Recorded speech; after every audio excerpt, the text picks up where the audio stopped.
is Russo and Rizzo here live from SoFi Center. Mike Rizzo, Colin Russo, having a great time. We got a lot to do today. 7 p.m. Jupiter Lynx versus LA Golf Club. Got a little bit of a return in my ear set. Yeah, Thank you, Christian. yeah. Let's fix that. It's okay. He's got it. He's All got good. it. He's got it. I couldn't text him fast enough. I apologize. That's that. fine. It's fine. Mike, how you doing today? Great. Miami loses to Indiana 27-21. A good game. We were live on site. We almost got locked in the stadium. Oh, my God, dude. How about this story? So Colin and I, we wrap up the show. I was, by the way. We were at Hard Rock Stadium in Section 356 doing a show post-game from about 12 to 2. By the way, slap happy Mike Rizzo at 1 in the morning, by the way. A lot of trolling, a lot of fun. Me, Theo, Colin, C-Cat had a lot of fun doing the show. Colin and I go to leave. I got what we call our wheedly bag full of the broadcast gear, and we go out where our car is. Bolted. Deadlocked. So, yeah. Deadlocked. We had to go to the other side of the stadium. I look at Colin. And nobody's in there. Nobody's in there other than the people cleaning up the confetti, and there's maybe 20 people in the building. I look at Colin, I said, and I am exhausted at this point. Like I said, this was my first day back from work from getting over the flu bug. I look at Colin, I said, brother, I'm ready to jump the fence. I looked at you, I said, I'm ready to jump the fence. I said, I'm jumping the fence. You're going to throw me the bag. You go, dude, let's just go to the media entrance. So we walk into the bowels of the stadium. A gentleman who is carrying about 3 bags of confetti and garbage from the field. We look at him and said, partner, get us out of here. He goes, east. It just points and says east. We go out the east entrance, and we got into the car at 2:11. You clocked us at 2:11, and we got back to. We pulled in off the Okeechobee exit of downtown West Palm Beach at 3:04, and we were in the studio around 3:11. And I could not go to bed. I got home, showered, I laid down 4:15, 4:30, and then I finally got some shut eye at 4:30. Kyle, I've covered NBA Finals, World Series. I forgot how much of an ordeal it is after a decisive game like that. I forgot. Christian and Christian Cat, our producer at the City Place Studios, he kind of looked at me. I said, yeah, it's going to be rough. We leave at about 12:30. He goes, Riz, 1:30, brother, minimum. Bare minimum 1:30, and he was dead right on that. But it was good after the game, too, Kyle. Now, Theo and I finagled ourselves on the field somehow. I got denied on 3 different entrances. I don't know. You must have just came in with the crowd. We showed our credential and put on a smile, and they let us on. I got 3 no's. We got to see the trophy ceremony. I was front and center for Mrs. Mendoza talking to the media. Poor Theo's microphone wasn't working, so we didn't have any. Excellent job by him. We didn't have any sound on the video, but we still got a good clip of Mrs. Mendoza. Talked to Carson Beck after the game. Mario Cristobal. It was a fun night. I know Miami fans are hurt today. Everyone's blaming Carson Beck. Fair play.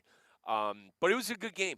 I did not expect that to be a game at that point in the game when Indiana had that false start on their final drive of the game, and they had to settle for a field goal, 26-21. Miami can steal this. It opened up the door for Miami, and Carson Beck had the nail in the coffin.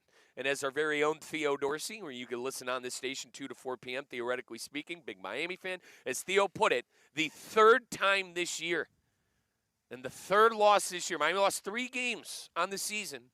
For the 3rd loss and the 3rd time this year, Carson Beck ends it on a game-ending interception. So fun game, fun time, and it's always fun to get all of us together in a situation like that. Now, Colin was living large. Christian, if I could steal you for 2 seconds back at the City Place Studios, we had fun, in the media section, the auxiliary. We let everyone know when it started raining. Let's put it that way. That's how high up we were. But Colin was doing other things while we were up in the media section. Am I right on this, partner? Yeah, Colin was with President Trump and Dana White, and they were talking about how they're going to deal with Venezuela. That's what Colin Russo was doing through the duration of the College Football National Championship, right? Dude, I was hanging out with the Secret Service. You were living large, man. You had a night. And no names, please, but the suite that Colin was in, it was star-studded, star-packed. He was doing some great networking, and food could have been better. Oh, the food stunk. Now here's the issue. Colin and Christian, Colin and I, you've known us for about almost 2 years now. We'll eat anything. Colin and I will eat slop food and tell was you not it's very good. Food was not very good. Colin and I will eat slop and tell you it's the greatest thing ever. For Colin to look at me after that game and go, Mike, the food. I'm like, dude, it had to be pretty shocking. It was It had to be good. shocking. A couple fans of the station, including Peter Schrager, who's a huge fan of Theoretically Speaking and Russo No. and Rizzo. Hang on, Told me that. Christian. He did tell me that. Christian, we're not buying He that. did tell me that. Peter Schrager of ESPN. Schrags, listen, love seeing Schrags on First Take and Get Up, but Christian, Huge fan of the station. Schrags saw the one clip of Colin on Russo and Rizzo, and for play to him, I give him credit. I did, but listen, he knows a year and a half ago. He knows Colin, Christian, not Mike, Christian, and Theo and Tina. Am I correct on this? Yeah. He and specifically mentioned what was Tina's happy hour cocktail of the day. Nah, stop. And I was joking when I said if it's not very apparent on my satire, Colin was not with the commander-in-chief and the commissioner of the UFC. He was in a different, highly exclusive, guarded suite. That a seat in that suite, if you were to put a dollar value on it, had to have been in the $50,000 range if the get-in price of the stadium was $3. And Colin, I don't even know. I don't even know where to begin. As a credentialed member of the media, what the hell work did you do, brother? What'd you do? I mean, we were churning out content every snap, and this guy is talking crap about Fox Sports. Like, what's going on? I'm getting the Tina happy hour in line with Peter Schrager. Are we kidding me? I think I deserve a little credit. That too, but a little credit. But Christian, Colin's got guests booked on this show today like you wouldn't believe it, bro. Oh yeah. Colin's got a star-studded cast. I don't think so. What do you mean? You told me that you got. What do you mean? Maybe we get lucky with Scott. Colin told me there's about 4 people jumping on Russo and Rizzo today after sitting in that suite. Definitely. So no. You know who's in the suite? Who I liked very much. The president of Ireland, right? Yes, they correct. Were there? Indiana alum? native. Nice. Yeah, there you go. Alum. You know Sorry. who's in there is a good guy? Kenny the Jet Smith. Kenny the Jet Smith was in there, and he was on. He loved Malachi Tony, and he was on top of the game. He was locked in every snap. I'll tell you what. Kenny the Jet Smith, Shaq, Sir Charles, Ernie. It's the only reason I watch that league. It's the only reason to watch that league. Did you pass along that word, Colin, or no?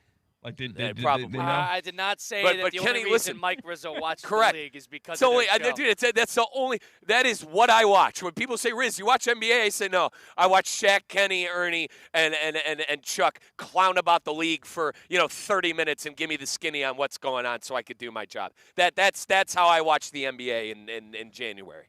But yeah, star-studded room. Yeah. A lot of people in that room. It was awesome. It was a good time. I had a very good viewing experience of the game. The game was a good game. Thank goodness we got a good national championship. Very rarely, I feel like, we actually get a competitive national championship game. Outside of the college football playoff, since the expansion of the 14 playoff into the 12, I would say in the national championships, what are there, 4 that come to mind that are great games? Mm-hmm. You know, maybe the Alabama-Clemson game, the Alabama-Georgia game. There's a handful probably from the beginning of when it first started that got interesting.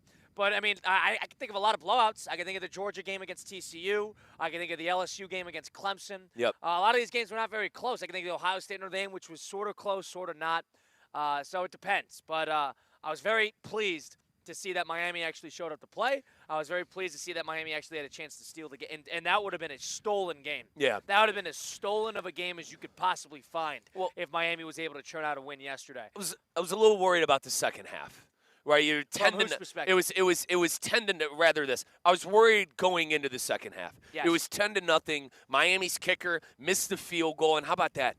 That kid, missing the field goal. I mean, you have a chance to steal some momentum, make it 10-3 before half. You could have used that 3 points. It's not like you would have won the game with it, but I feel like that was a big momentum swing, him missing that. It's like, all right, Indiana's getting the ball back. If they put points on the board, you're really worried about this thing getting out of hand. But Miami got to stop, and they scored, and they made it 10-7, and we really had a game on. Now the play, Colin, that turned the game on its head and I think gave Indiana the momentum that ended up making them win the game was the block punt. Yeah, absolutely. Because Miami was fighting back. It seemed like all second half. 3-point game, yeah. But also like a 2-score game, too. It was 17-7. Miami scores, and then Indiana scores. Miami scores. It seemed like they were battling back from a 2-score game for the 15 minutes, the rest of the 15 minutes throughout the game. It's windy here, partner. Live here from the SoFi Center outside of TGO. It's going to be tonight, Jupiter versus LA Golf Club, 7 p.m. Stay tuned for that. But, oh, my goodness, we can't even set up the tent. No. We have dark clouds coming overhead as we speak. And it is about 40-mile-an-hour gusts. I feel like I'm at the Texas A&M Miami game. You want to know who's going to save this show? Is Kenny the Jet Smith when he walks through that gate. Kenny the Jet Smith is going to save this show when he walks through that gate. He's heading back to L.A. today. I was breaking down his flight schedule. He does the show out of Atlanta. He lives in L.A., flies in on a Wednesday, leaves on a Sunday night. So, Christian, out of the 4 allegedly booked guests that Colin booked in the suite last night, how many realistically jump on? Still waiting on the bullpen coach for the Seattle Mariners to see if we can get him on. No. Again, this is where Christian screws up because Christian's got to know that George Kirby, their Game 7 and Game 5 starter for the Seattle Mariners, he walked in here one day, and I tried to yell during the segment, and he couldn't catch George!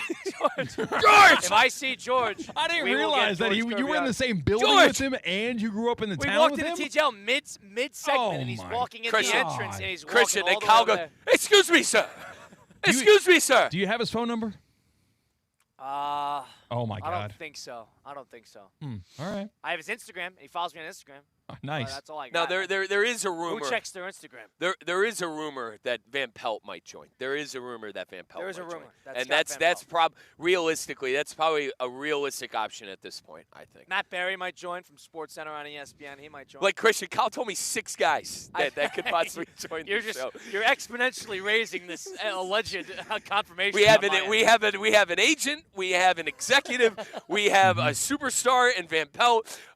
We have professional boxers. Yes, we have Kenny the Jet Smith. 3 or 4 leaders. So I expect. We're going to have a roundtable discussion. It's going to be the president of Ireland.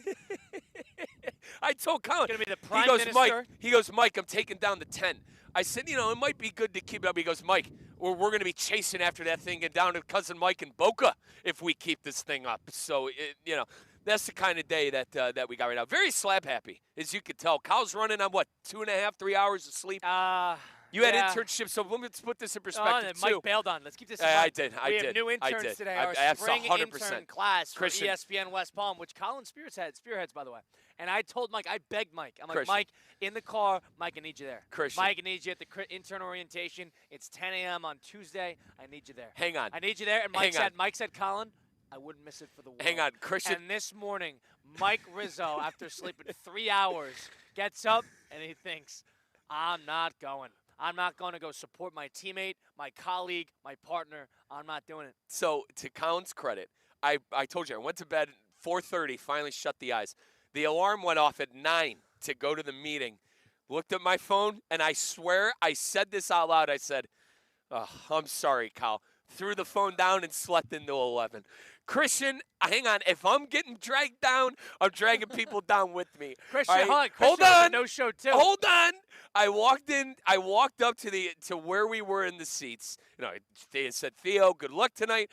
Christian, how you doing, partner? C-Cat, are you going internship orientation? He goes, Mike, I couldn't have hit decline fast enough.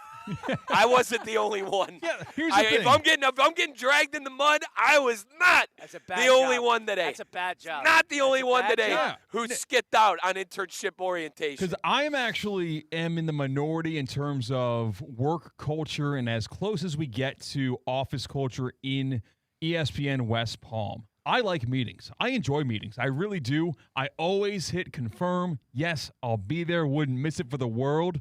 Seeing that you scheduled a morning meeting that usually lasts 10 minutes on the Tuesday morning after the national championship game, I could not believe my eyes. I couldn't wait to hit the X on that when that was sent out. No, you didn't. Hang on.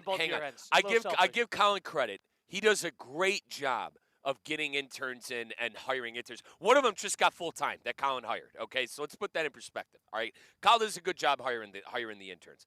But at the same time, you dropped the ball. That's you know, a you Everybody problem. else was there. That's well, yeah, because everyone else was. Hang on. Everyone, hang on. This is a radio station. Where are your radio hosts? Everyone, I don't know.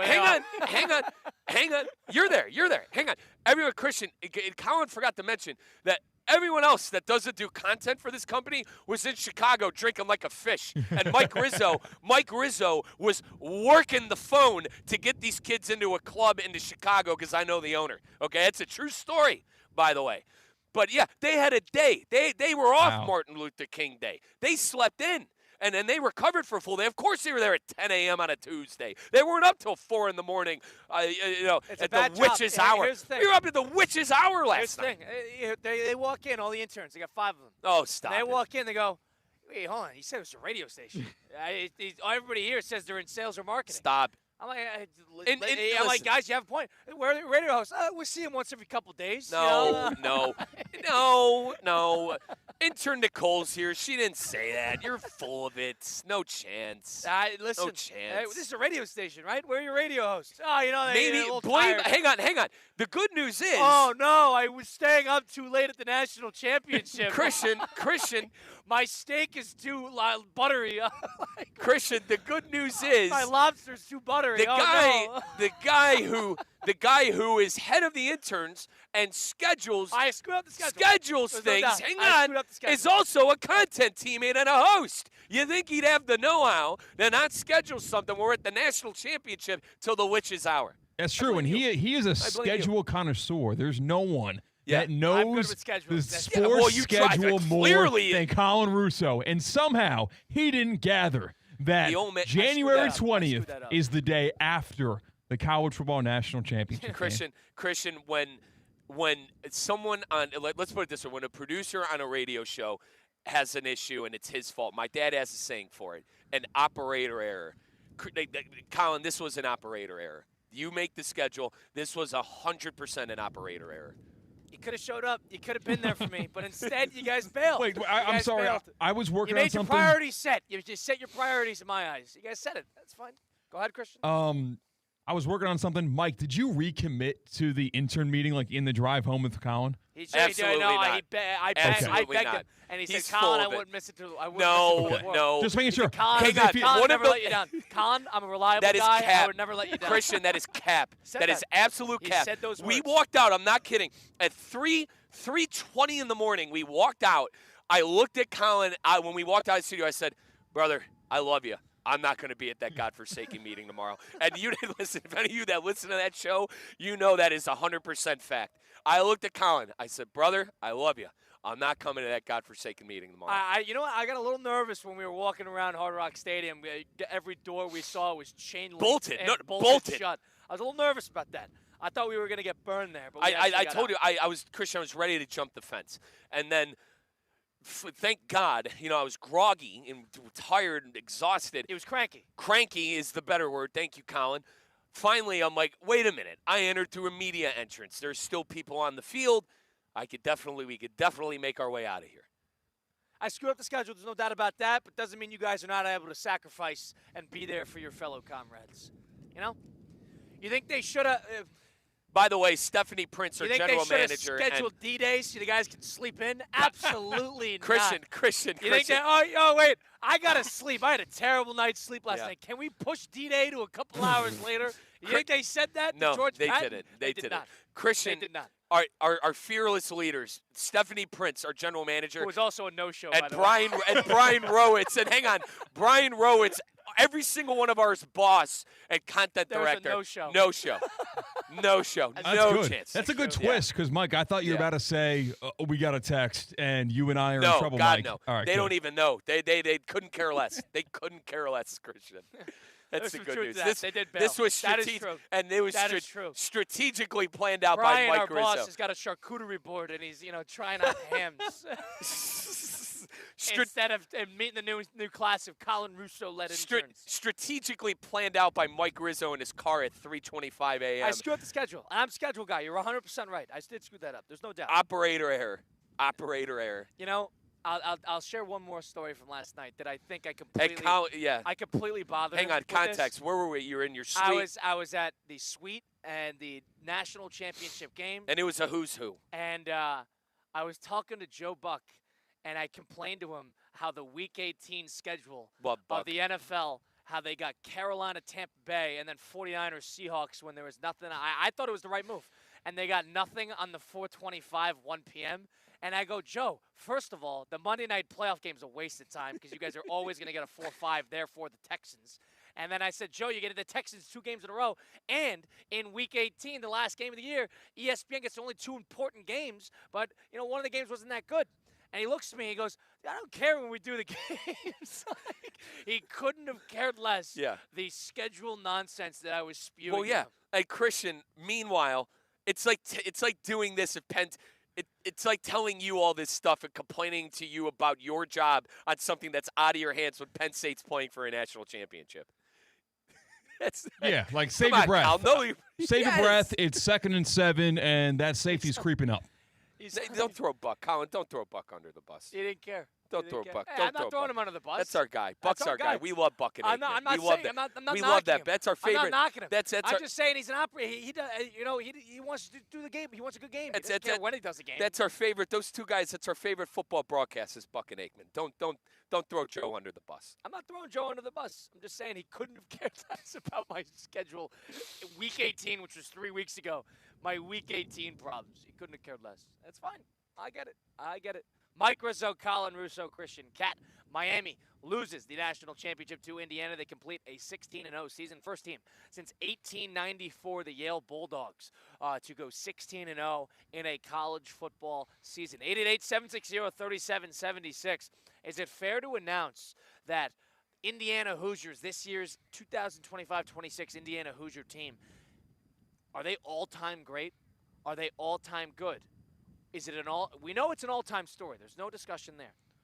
Is the team an all-time great team? We'll answer these questions. We'll do our top 5 national champions in the last 10 years. We'll get to that and a whole lot more live from the SoFi Center at the TGL. It's Mike Rizzo, Colin Russo. It's been ESPN 106.3. The 4 p.m. hour on ESPN 106.3 is served by the Delray Beach Open. 140 miles per hour aces, parties, and all the good vibes. Get your tickets today at DelrayBeachOpen.com. Hi, it's Evan Cohen from Unsportsmanlike, and when it comes to the NBA, I'm like a kid in a candy store. I want it all. Tonight, Miami hits Sacramento for a matchup with the Kings. West Coast Lights, East Coast Edge, Heat, and Kings. Coverage begins at 9:30 on ESPN 106.3. Every great performance starts with a plan. Your game plan for greatness begins at Men's Only Medical. Dr. Al is redefining men's health with concierge care and cutting-edge treatments tailored just for you. From anti-aging and weight management to cardiovascular health, skin, and hair, they've got you covered. Expect personalized care and advanced technology to help you look, feel, and perform your best. Visit mensonlymedical.com. Men's Only Medical, setting a new standard for men's health. Many people start trimming trees when they hear a storm is on the way, but that leaves piles of branches on the ground that could become dangerous projectiles during a storm. Instead, having a year-round trimming plan is better for you, your neighbors, and the Solid Waste Authority of Palm Beach County. When trimming is done correctly and on schedule, your trees are stronger and more resistant to wind damage. After the storm passes, there's less vegetative debris, helping the SWA clean up your community faster. Learn more at swa.org/storm. Miami's always hunting for a national championship. I'm attorney Brian Lebovic. As proud UM alums, we know how to compete at the highest level. I'm Esther Lebovic. At the Lebovic Law Group, we bring a championship mindset to every injury case. Preparation, discipline, and relentless execution. When a client's future is on the line, we don't just show up, we play to win. Don't wait. Dial 8-561-888-8888. No fee unless we win for you. Visit Lebovic.com. Go Miami! Hiring a lawyer is an important decision. Past results do not guarantee future outcomes. Want to accelerate your career as a manager or executive in the exciting industry of sports? Florida Atlantic University's MBA in Sport Management program is ranked #1 in Florida and 10th in the world. Students learn practical and applied skills from top faculty and experts who work in the industry. With a 94% placement rate for all grads, the full-time MBA program sets students up for success in the world of sports. sports. Check out Florida Atlantic University's MBA in Sport Management program today by going to business.fau.edu. What would you do with an extra $700? You can earn up to $700 per year with Boost Checking from Flagler Credit Union. Boost Checking pays 7.0 annual percentage yield on balances up to $10,000. That's up to $700 extra to do what you love. Boost Checking from Flagler Credit Union. Requirements apply to earn the highest dividend rates. Limit one checking account per membership. Dividend rates and annual percentage yield subject to change. Business accounts do not qualify. Insured by NCUA, official credit union of Florida Atlantic Athletics.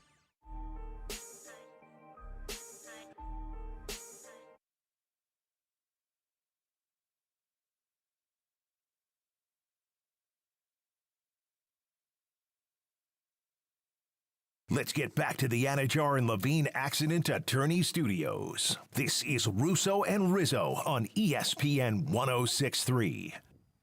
Russo and Rizzo, ESPN 106.3. Colin Russo and Mike Rizzo with you live from the SoFi Center at the TGL tonight at 7 p.m.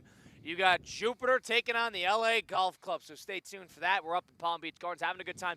A windy Tuesday afternoon, the 20th of January, 2026, post-national championship, Miami, Indiana. Closure and done with. Indiana captures a historic season, one of the more historic seasons in the history of the sport, one of the best stories in the history of the sport, and one of the better teams that we've seen in the last couple of years. We got to figure out where that lines up. But first things first, you said it. You've seen all the PGA's tours best on the course, but now it's in the arena. It's right here in Palm Beach Gardens. It's prime time. Season 2 of TGL presented by SoFi. It's really back with big moments, big personalities, nonstop action on the big screen. That's shot clocks, hammer drops, timeouts, overtime, city versus city, squad versus squad. Tickets are on sale now, but availability is limited. Visit TGLGolf.com to get your tickets while they last. That is TGL presented by SoFi. Keep up. It is golf. All right, well, we have 2 years of the 12-team college football playoff to choose from in terms of a sample size. We got about 8 more past that we can maybe loop in on this. Let's check out our 5 best college football national champions in the last 10 years, presented by Good Greek Moving and Storage. Who's moving up? Went unranked to the 14th team in the country. They were more motivated going into that game. Who's moving down? Can they have a good season after this? Maybe. It's time for Russo and Rizzo's College Football Top 10 Poll. Presented by Good Greek Moving and Storage. Your superhero movers.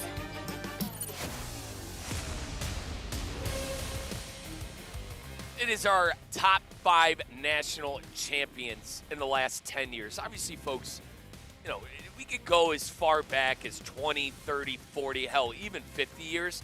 But I think with the college football playoff change, going back to the 14, when it changed back in 2014, and even now with the 12 team, Colin and I think the best way to do this is the last 10 years. Now, that eliminates a couple of champions when the original 4 teams started. If you remember, 2014 and 2015, those are the years that are going to be excluded from this now because, it's the last 10 years. So that's how we're going to do it, the criteria, and it is presented by Good Greek Moving and Storage. Folks, Good Greek is now the official moving partner of the UFC.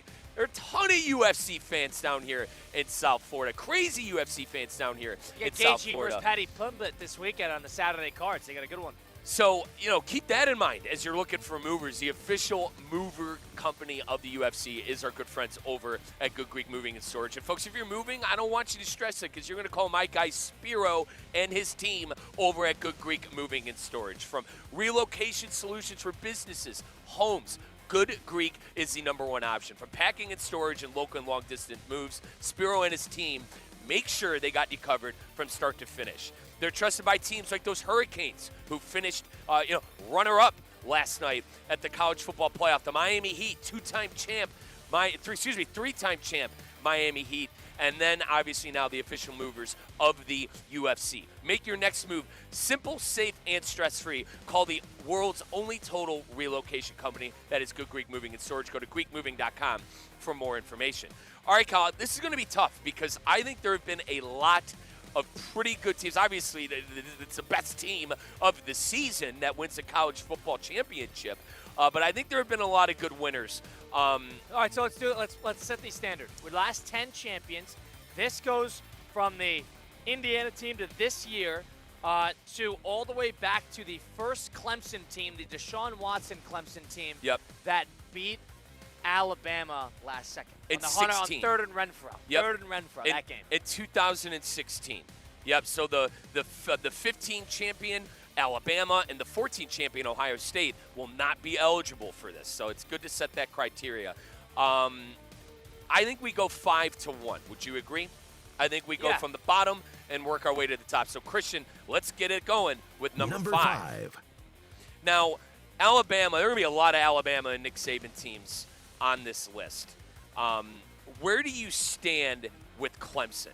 Because if we're going to have multiple Alabama teams, you got to throw one of those great Clemson teams I think the in second Clemson team, Trevor Lawrence's freshman season when he was a freshman, they went undefeated, 15-0, I believe. Yep, in 2018. That was, I think, some people want to say the Deshaun Watson team. There are a lot of pros on that team. I get it.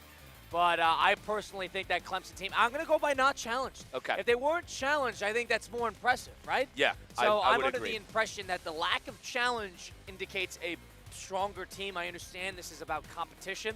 I would go 2018 Clemson here. I have no problem including it that way. Yeah, the 15-0 Trevor Lawrence. Keep in mind, Trevor Lawrence, a quarterback, folks, that lost what?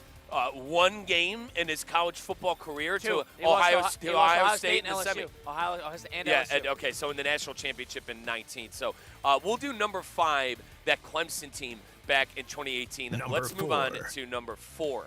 I'll listen to the 16 Clemson team, the first Clemson team. I'll listen to So here's what we need to include. We need to include 2019 LSU. We need to include 2020 Alabama. I guess this is me spoiling. I think that LSU team is they're towards the top. We got 4 teams we need to set. We can figure out where to put them. Yep. I think Indiana's somewhere in this. Would you agree? If they are, they're here. I would agree with If they are, they are number 4. If we're going to throw the Hoosiers on this list, they are number 4 at 16. Would you take the 16-0. Indiana team from this year over the first and second Georgia team? Remember, the first team lost a game. That first Georgia team was Stetson Bennett. The second Georgia team went undefeated, but they had that close game where they probably should have won against Ohio State on New Year's Eve. They shouldn't have won. Horrible call. That's a great team. That's a great team. Yeah. That's a great team. I could listen to them. Their defense. I could listen to them because they were fortunate. I think their defense was one of. They had so many pros one of them. on that defense. The quarter of them played for the Eagles on that championship team last year. Right. So I think we put Indiana here at number 4 because at number 3. I think this is where the 15-0 Georgia team checks in. And then you would go the best Alabama team in 2021 and LSU at number 1. Wait. I know we're getting ahead of ourselves. The Alabama team that beat Ohio State with Matt Jones. Yeah, and Devin Smith. I mean, that was an unbelievable dude. team. That was Saban's best squad by far. That was Ruggs. Yeah. That was Mac Jones. Right. Not Devin Smith. Excuse me. Devontae Smith. Smith. Heisman Trophy Jerry winner. Judy. Yeah. Who's a great college player. Yep. And a lot of players. And the defense. I mean, you get so many defensive players you could shake a stick at that play in the league now. But I would listen. I know.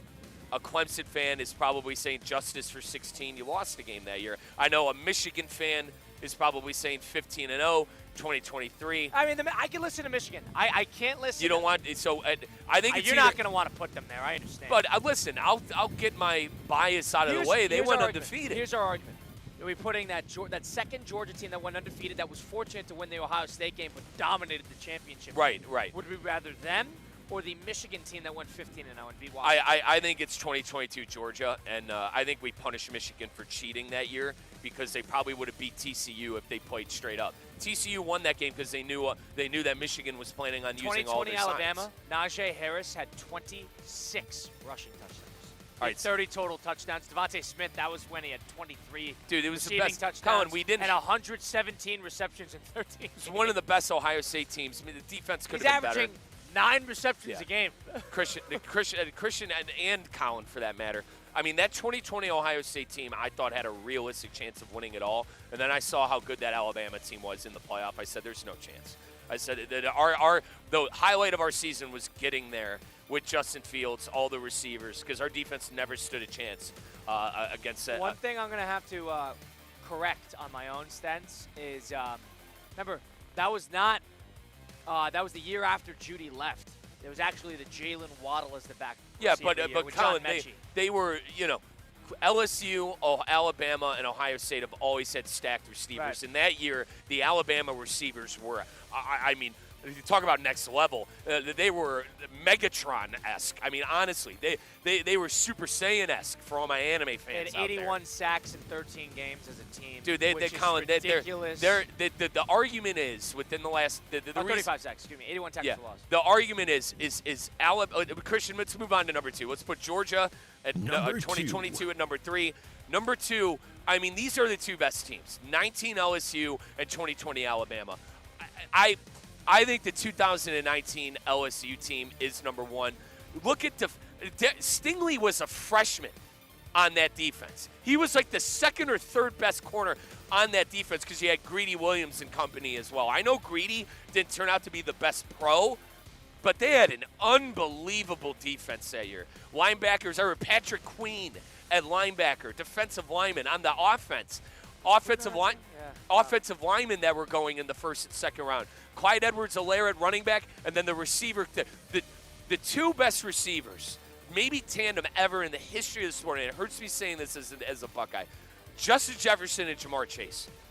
I mean, and let's put it in perspective, too. Jamar Chase wasn't Justin Jefferson wasn't a highly recruited player. He was a 3-star.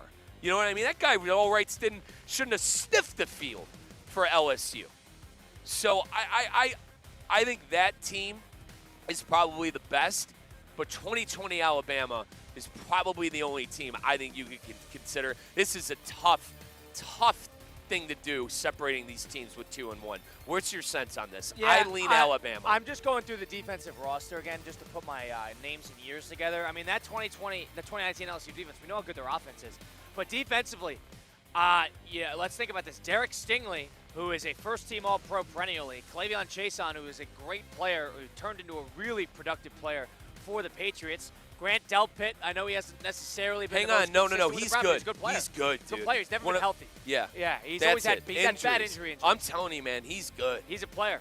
Patrick Queen, we know he's had a very good career. On top of that, Christian Fulton was a first-round pick that never really worked out. They got a lot of guys. So this was a really, really good team. The good thing about LSU is look at their schedule really quick. Let's put this into perspective.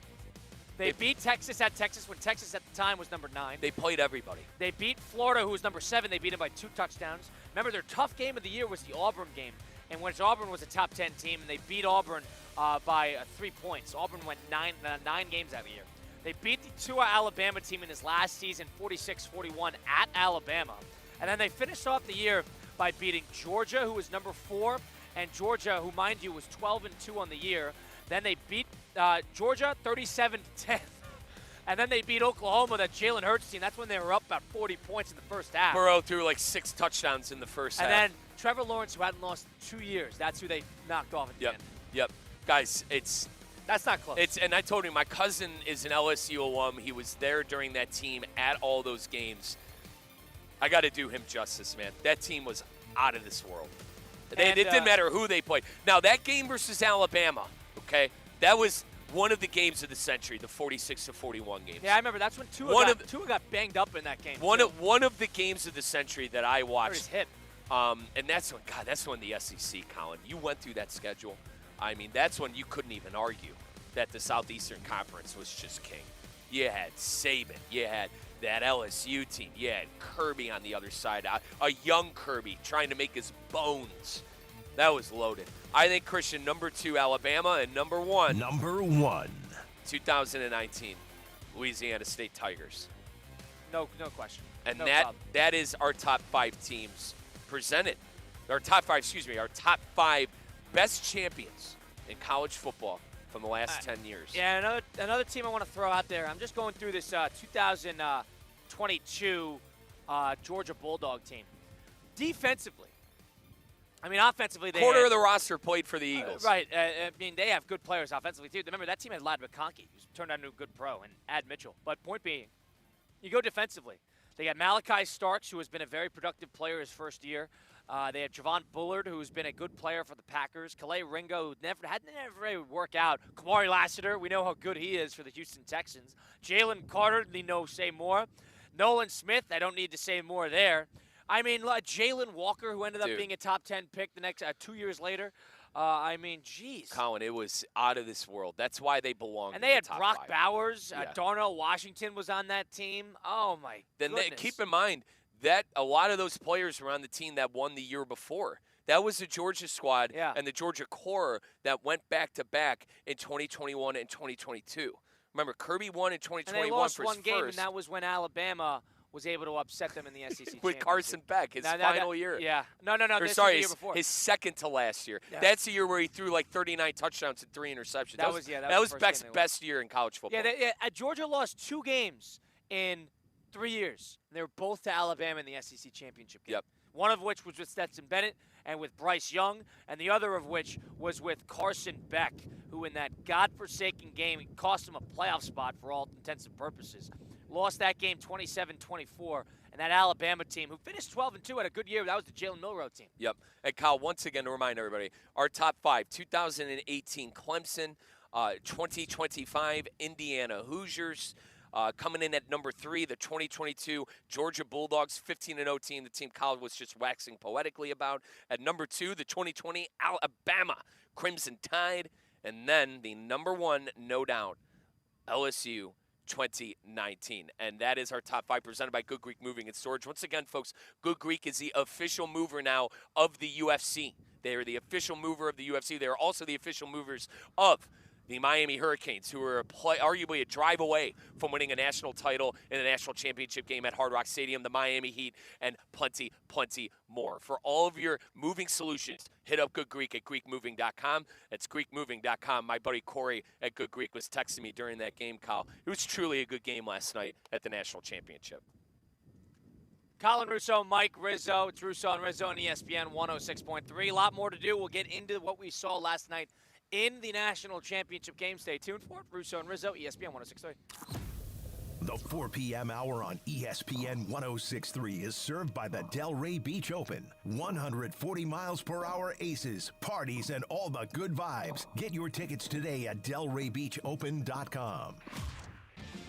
Tired of being sidelined by a sports injury? Get back in the game with Baptist Health Orthopedic Care. Whether you're a professional athlete or even a weekend warrior, you can get back to doing what you love with our compassionate orthopedic team. Experience a new level of care and get back to your best. Welcome to being treated like a pro. Make an appointment today at baptisthealth.net/ortho or call 833-556-6764. Hey guys, Mike Rizzo here. I know you're moving soon. Don't stress it. Call Good Greek for your total relocation solution. From packing and storage to local and long-distance moves, Spiro and his team at Good Greek Moving and Storage has you covered from start to finish. Trusted by families, businesses, and teams like the Heat and the Hurricanes for over 2 decades. Make your next move simple, safe, and stress-free. Good Greek Moving and Storage. Your superhero movers. The PGA Tour is back in Palm Beach. The Cognizant Classic returns February 25th through March 1st to the Champion Course at PGA National Resort and Spa. Be here to watch PGA Tour players take on the Bear Trap, one of the toughest stretches in golf, while enjoying elevated fan activities around every corner. Experience the energy with your friends and take in the excitement of this can't-miss event. Tickets are on sale now at thecognizantclassic.com. Hi, I'm Michael Manzo, owner and founder of Manzo's Italian Deli, and Stop, Dad. After 20 years, people are tired of hearing your voice. Yeah, and your lame-ass commercials. Fresh prosciutto, mozzarella, outstanding. Oh, please. There's only one reason Manzo's is voted #1 deli in Palm Beach County for 20 years. Our mother. She makes sure you prepare everything from scratch using only the freshest ingredients. Manzo's Italian Deli is located on Palm Beach Lakes Boulevard, right next to Rain Dancers. Is that a strip club? No, it's a steakhouse. Manzo's is open weekdays from 8 to 5 and offers free delivery. So stop by or call 697-9411. That's 697-9411. we also specialize in hot and cold catering for corporate functions and special events. Just ask anyone who was at my last birthday party. Every athlete you see competing in the College Football Playoff National Championship had to find the right path to get there. At IMG Academy, helping student athletes find the right path to the next level is part of the game plan. From a world-renowned boarding school that develops student athletes every day, to premier sport camps where skill is honed and elevated, IMG Academy prepares student athletes for the next level, on and off the field. And through IMG Academy Plus, student athletes anywhere can receive unmatched college recruiting support or even a personal remote-based mental performance coach. Start your preparation with IMG Academy.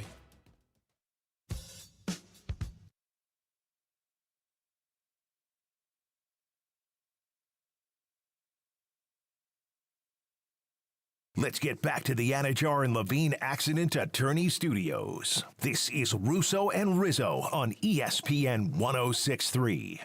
Let's see, you've been in a car accident, truck accident, suffered a slip and fall, my friends. Mark Anajar and Glenn Levine at Anajar and Levine Accident Attorneys, they're here to fight for you. I know the Anajar and Levine, they got my back, and they can get yours too, and they don't even charge you unless you win. They work tirelessly to get you the maximum compensation that you deserve.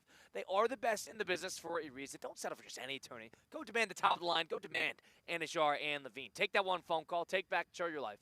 Don't wait. Call a free consultation today. Call 1-800-747-FREE. That's 1-800-747-3733.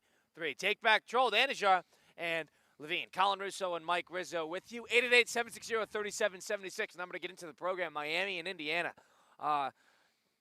Falling short of a national championship. We talked about it a lot yesterday in our post-game show that we did from the bowels of Hard Rock Stadium at 2 in the morning. But I'm curious from your perspective, post-sleep, post the day to sit about it. I know you were big gung-ho for Miami yesterday. You think the Miami fan, the Miami player, and how do you view Miami's game against Indiana yesterday in totality? I think Miami's gutted. I think the fans gutted. From everything we heard on the post-game show, everyone's blaming Carson Beck if they had a quarterback. What stinks for a Miami fan, and listen, I know I defended Beck last night. I defended Beck last night. He's the quarterback for Miami that got them to a national championship for the first time in 20-some years, all right? With that said, I feel for a Miami fan in the sense of the defense was a top 3 unit all season long, and if you had the quarterback you had last year, you probably go on a really special run, right? If you had Cam Ward this year with that defense, with Malachi Toney and Daniels. You probably torched the competition. You torched there's not a single team that would come close to you, all right? But I also think on the side of, now let's see what Cristobal can do with a little confidence. Now let's see what a couple of high schoolers who are top-end prospects, and I know a lot of it's done in the portal, fine, but hear me out on this. Miami and the way they recruit the state and top players, maybe a guy like Jeremiah Smith would have stayed at Miami and not went to an Ohio State. That's what Miami has working for them. They're the best team in Florida. Let's not get it twisted. They're the best team in Florida when it comes to Florida State, the Gators, and company. They're the best team out of the big-time teams in Florida. They have that working for them, and now they're the destination for transfer quarterbacks. Listen, Beck. Well, hold on a second. Hear me out. Beck made $4 million. Did he deserve $4 million with the way he played? Probably not. But he got to a national championship. You had Cam Ward last year. You are a hotbed for experienced quarterbacks to come and have success. And let me remind you, the last, 2 quarterbacks to win the 12-team playoff? Will Howard, 5th year. Mendoza, senior, 5th year? So that's the level of success. Miami will be just fine. That's my take on Miami, all right? Mario does a great job in the trenches. It seems like they have things figured out on the defensive end. I know it changes year by year. You want to take advantage of having a great season and things come together. I get all that. But Miami's going to be a contender for the time being. One thing I want to add on to that, you did say something interesting about the 2 last 12-team playoffs. Let's think about it. Trinidad Chambliss in the semifinal for Ole Miss was a 6th-year player, looking for a 6th year. He was a 5th-year player with basically an entire career at the Division II level before he moved up to Division I. Dante Moore has been in college for 4 years. This is his first year of eligibility in the draft, but he was a redshirt. He was at UCLA, then he sat for a year at Oregon. He's been in college for a long time himself as well. And if you go to last year, Quinn Ewers was an experienced player himself. He could have came back, but he's been in the mix for quite a bit. Sat at Ohio State, transferred. He's been around the ring for a long period of his career. And on the other side of things, Drew Aller, I believe, was a true junior last year. Was an experienced player because he started as a true freshman. So those were all the semifinal quarterbacks. Right. You know that's what that type of team, that's what you need. Mm-hmm. You need somebody like that. You need somebody that experienced. And I know Carson Beck, at the very least, he was experienced. I know he cost them at the end in 3 games in which they lost. They all finished off in a 3-game interception. He lost 6 games in his career. 4 of them were game-ending interceptions. Game-ending interceptions when they had a chance to take the lead. It's Drew Aller-esque, Carson Beck. That was their MO. They would throw the interception at the end of the game. But he played great against Ohio State. He had the game-winning drive against Ole Miss. He was great against Ole Miss. It was a big reason why Miami made a national title run.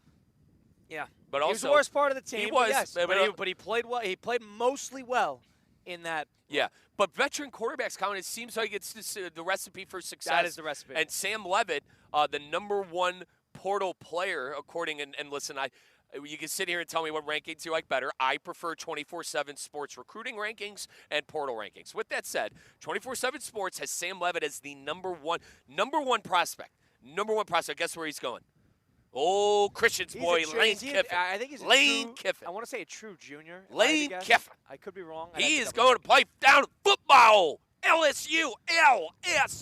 Lane Kiffin. Yeah, I'd have to check on what part of his career he's in. Josh Hoover is going to Indiana next year. Josh Hoover's played college football for 2 years. Indiana, by the way. 3 years. No rest for the weary. While they were in a semifinal game, they secured Josh Hoover, and they secured Jackson from Michigan State, the top receiver in the transfer portal. Cam Coleman and the Michigan State receiver were the 2 top receivers in the transfer portal. Cam Coleman went to Texas. Where do you think the Michigan State young man went after watching Surratt and company, the 3 receivers that Indiana had last night? Give me 80's name again. McCleary? Charlie Becker. McCleary, Riz. Yeah, Becker. Guy had the dagger catch against Ohio State. He had the dagger catch against Ohio State and had 3 dagger catches last night against Miami. The last one was ridiculous to the point where I needed to show Christian the replay because, we're in the press box. They're not necessarily giving us reliable replays at the game. I had my YouTube TV up. Christian and I were looking at that back catch that he made.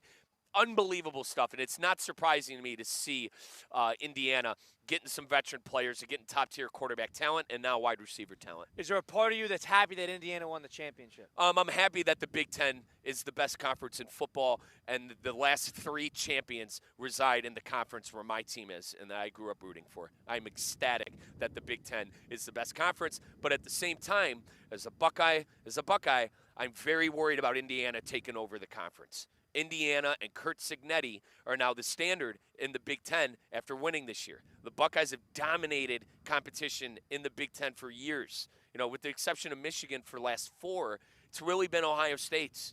And seeing Indiana come out of nowhere, Colin, I'm very worried. Cignetti's a great coach. I sports hate him because, with the ridiculous things he says. But it's a guy you love the sports. You want to know what I've moved on with Cignetti? It's a guy you love the sports hate. He's good for the sport.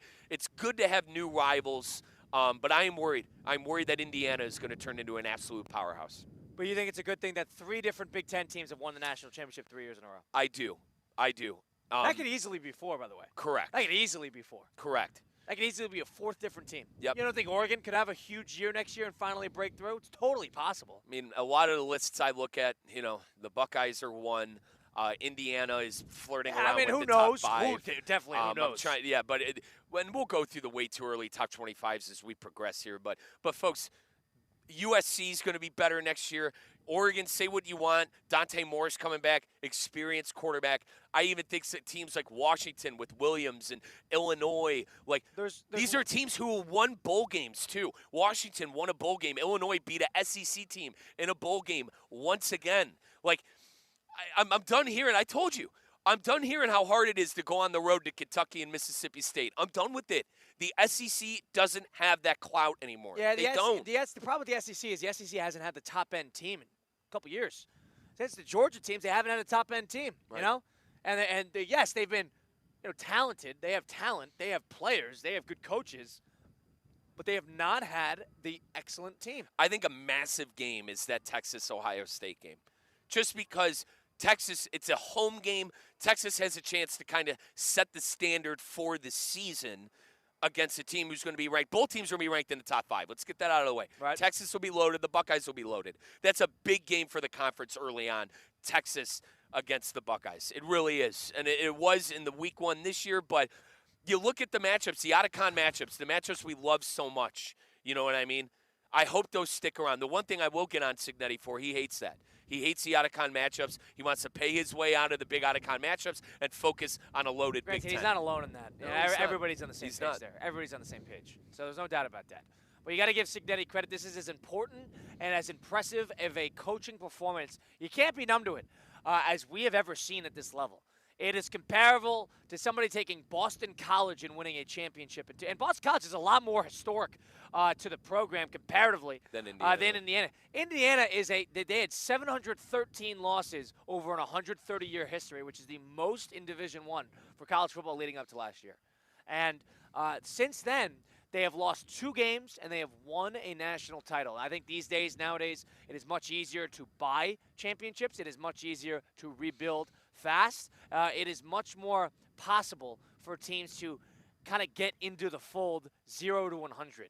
I think that changes a couple things about college football. I think Indiana winning this national championship, I think it changes a couple standards.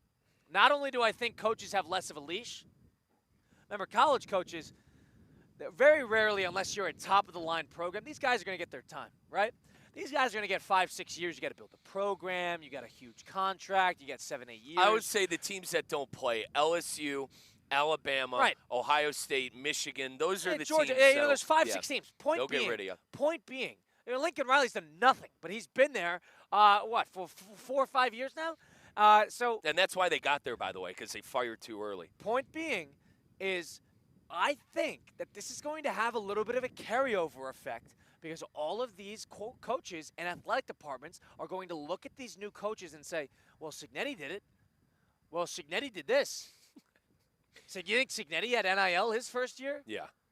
That's what they're going to look at, and it's going to shorten the leash for a lot of coaches throughout college football. If you're somebody like Florida, or if you're somebody like FSU, eventually when they get rid of they've given Norvell a lot of time. But the leash is going to get shorter and shorter because of the comparative. Because it happened in the NFL. Seeing Ben Johnson, seeing Liam Cohen, seeing Mike Vrabel turn teams around quickly, seeing Dan Quinn turn teams around quickly, that just inclines more teams to fire their coaches. It inclines their teams to reset because sometimes going backward is the fastest way forward. I think college teams are going to start to catch along to that rhythm. And I think you're going to start to see it a little bit more in the next couple of years here. James Franklin got 10 years to survive being very good but not succeeding at the highest level. I don't know how much longer that is going to be a consistent factor in these coaches. And Cignetti talked about how the sport has been changing, and for so many words, he basically said, if you're not changing with it, you're going to get left behind. Yeah, exactly. You're not doing yourself a service. Look at Dabo. Perfect example of it. Dabo is the perfect he waited so long to do NIL and the transfer portal, and he thought his old ways can work. He arguably ran that team into the ground. And it's sad. And I can't stand Dabo. I sports hate Dabo because he beat my team too many times, all right? But in the end of the day, it's sad to see a coach like that struggle like that when you have 2 national championships under your belt. All the Cignetti thing, the fuss does. We understand how great Cignetti is. But all this does is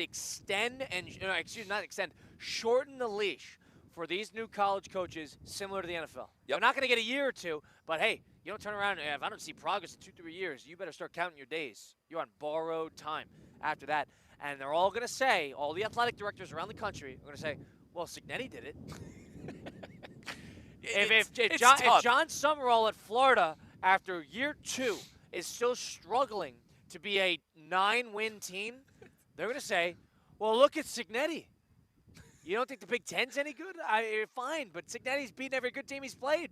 I can't believe we're doing this. Look at Cignetti. You're not wrong. Look at him. You're not wrong. 16. That's the worst program in the history of college football. Dude, I read a note when I was. He didn't walk into a 4 seasons. He walked into a dump. I urge you, for all you listening, there is a letter I saw on social media. A letter that Signetti wrote to the student fan base in 2024 after a Week 5 win over Maryland. It's one of the most hysterical things I've ever seen. And I saw it's one of the most hysterical things I've ever read. On top of that, look up the video of Curt Cignetti's first game in Indiana, and look how many people are in the stands.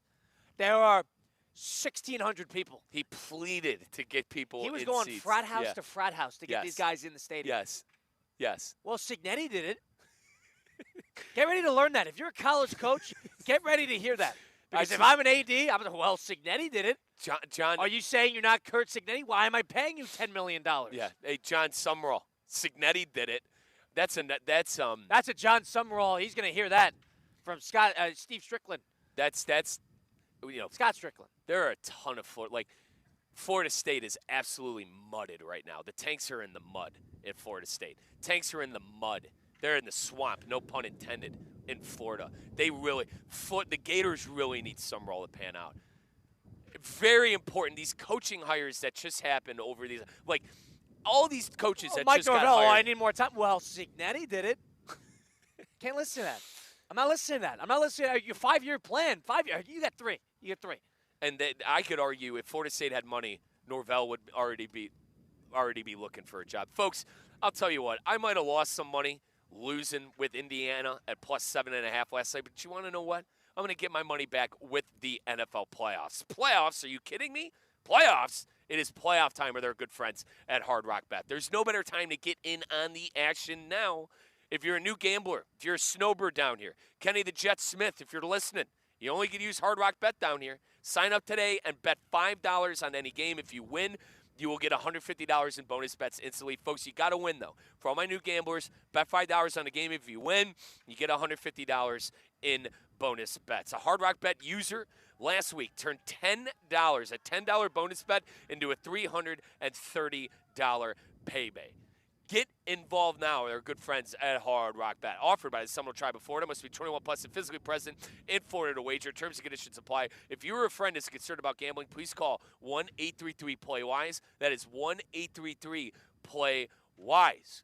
Make the playoffs a little more fun. The NFL playoffs a little more fun with Hard Rock Bet. If you're like Colin, you're going to be betting on some college hoops. It's almost college hoops time. Bet against Northern Arizona. Yeah, lost again last night to Montana, 98-72. Tim Russo, my brother, thank you, assistant coach at Northern Arizona. What's their record? They do not have a conference win. So they're 0-9 and 0-6 in conference. Is Timmy getting the sack? Decline to comment. Mike Rizzo, Colin Russo, the 5-5 coming up next on ESPN 106.3. Calling all sports fans, grab your MVP card and head to Duffy's where you can catch all of the action. Not an MVP? Sign up for free and start earning rewards today. Duffy's is voted the best sports grill year after year with their award-winning burgers and wings. Don't forget about Duffy's famous 2-for-1 drinks all day, every day. And with over 80 TVs in every location, you'll never miss a minute of the game. Visit Duffy'sMVP.com to learn more. Duffy's, our game is always on. Hi, it's Evan Cohen. And sure, on Unsportsmanlike, we've been able to talk to NFL players, WWE superstars, and even members of the Wu-Tang Clan. But you know what my favorite part of the day is? Just talking to you. Isn't ESPN 106.3 great? Bring the ruckus. Funnel cake. Rise. Farm animals. Wake up, South Florida Fair. Don't tell me what's fair. What? The South Florida Fair is open? Why didn't you say so sooner? Use the free park and ride from the mall at Wellington Green and Palm Beach Central High School and avoid traffic. Visit southfloridafair.com for details or download the Fair app. Open now through February 1st in West Palm Beach.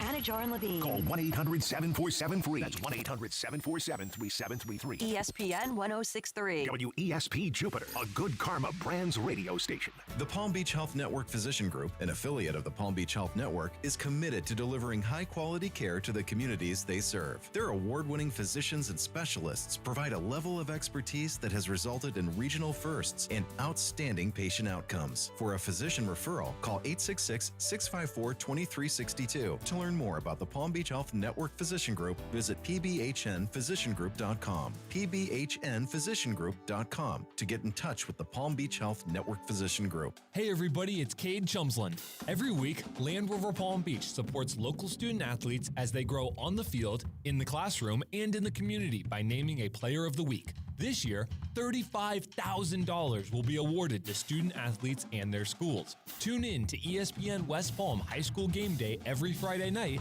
as I unveil this week's featured athlete. If you have a great performance that I need to know about, DM us at ESPN West Palm. Land Rover Palm Beach, above and beyond. Hey guys, Mike Rizzo here. I know you're moving soon. Don't stress it. Call Good Greek for your total relocation solution. From packing and storage to local and long-distance moves, Spiro and his team at Good Greek Moving and Storage has you covered from start to finish. Trusted by families, businesses, and teams like the Heat and the Hurricanes for over 2 decades. Make your next move simple, safe, and stress-free. Good Greek Moving and Storage. Your superhero movers. Don't fumble your finances. Whether you're running a business or running plays, Jay Zolo and Associates keeps your books tight in your stressed life. With nearly 30 years of experience, Jay Zolo is your go-to coach for QuickBooks, offering expert consulting, one-on-one training, and full-service bookkeeping. Jay Zolo and Associates, simplifying your books so you can win on and off the field. Visit jzolo.com today. That's JZOLLO.com. Every great performance starts with a plan. Your game plan for greatness begins at Men's Only Medical. Dr. Al is redefining men's health with concierge care and cutting-edge treatments tailored just for you. From anti-aging and weight management to cardiovascular health, skin, and hair, they've got you covered. Expect personalized care and advanced technology to help you look, feel, and perform your best. Visit mensonlymedical.com. Men's Only Medical, setting a new standard for men's health. Kaiser University's flagship campus, the 100-acre residential campus at 2600 North Military Trail in West Palm Beach, extends Kaiser University's educational offerings to over 100 degrees within the heart of South Florida. Kaiser University also has an athletic program with 27 national championships, including their 3rd championship in women's soccer. Visit KUCHawks.com for the latest on the championship athletic programs at Kaiser University.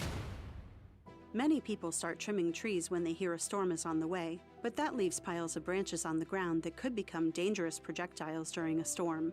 Instead, having a year-round trimming plan is better for you, your neighbors, and the Solid Waste Authority of Palm Beach County. When trimming is done correctly and on schedule, your trees are stronger and more resistant to wind damage.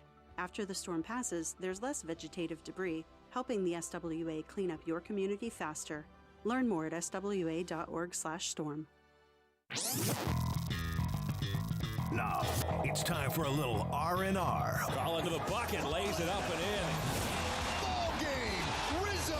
Live in the Anajar and Levine Accident Attorney Studios, this is Russo and Rizzo on ESPN 106.3. This team is going to be tough when they finally get it together.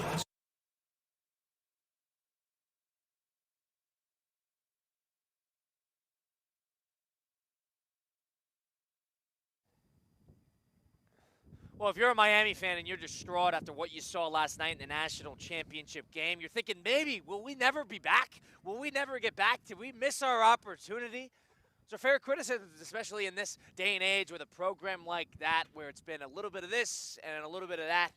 But one thing you can promise on and one thing you can guarantee if we loop in Christian Catter, producer behind the glass at 80 Play Studios, is if you're somebody like Kaiser University, you know you're going to be back just about every season with how good they are in their athletics department.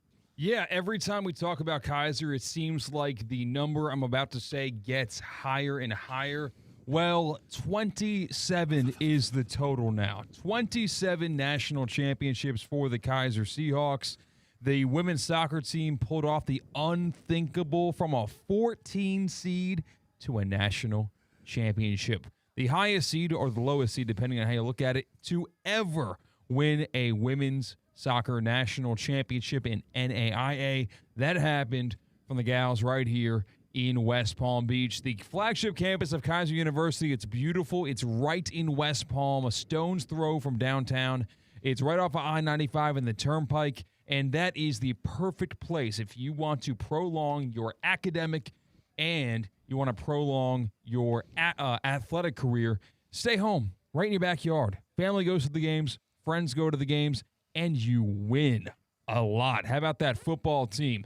The Kaiser Seahawks football team has gone to the NAIA National Championship game 4 years in a row, and they're trying to make it 5 coming up in 2026. KUSeahawks.com, KUSeahawks.com for more information about all the championships they win at Kaiser.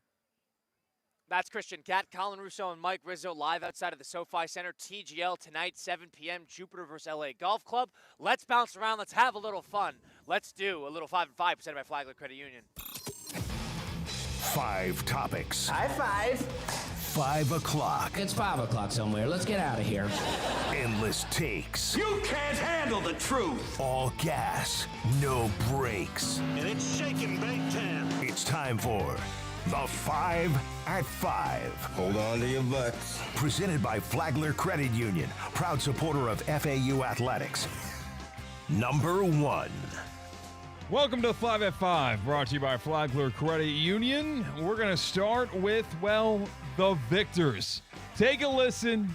Holly Rowe talking to the Heisman Trophy winner and now national championship winner, Fernando Mendoza, after the Indiana Hoosiers completed a 16-0 undefeated season. Whatever they need me to do, they need me to take, shots from the front and the back, whatever it is, I'm going to die for my team out there, and I know they're going to do the same for me. That's what makes us so close. That's what makes this national championship so special. Show my cameraman right there your arm. You can't imagine the beating this young man had last night. I mean, shout out to Miami defense. You can see why their 2 edges are first-round picks. I mean, it was going to be a physical game.